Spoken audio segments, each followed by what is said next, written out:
Of course, this is the inevitable question because everything sounds so reasonable while we're talking about it in defense-only terms, but then there's the question, how do we pay for it, right? And we're seeing increasing discussion about President Trump wants to cut the State Department, he wants to cut foreign assistance accounts, leave aside the domestic issues that are going to be controversial. And a lot of people are saying, you know, the president's budget is DOA on Capitol Hill, even among Republicans, because of some of these cuts.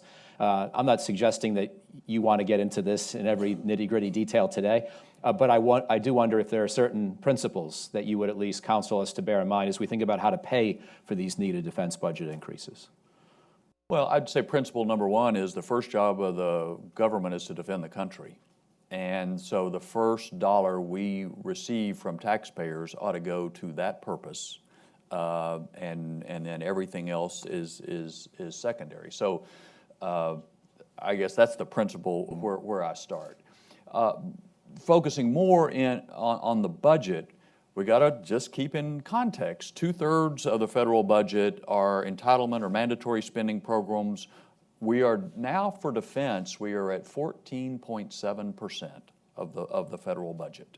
Needless to say, we are not going to fix our budget problems by cutting or even curtailing the 14% while ignoring the 66+% that is mandatory.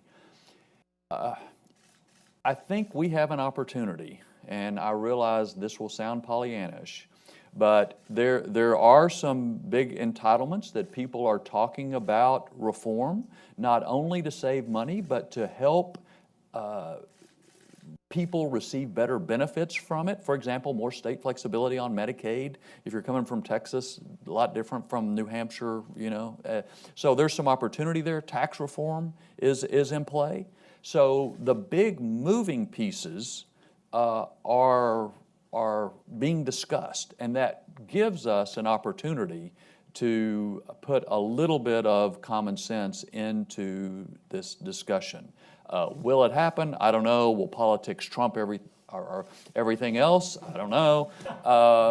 But we have an opportunity if we can get people of goodwill on both sides to sit down and look at these big moving pieces.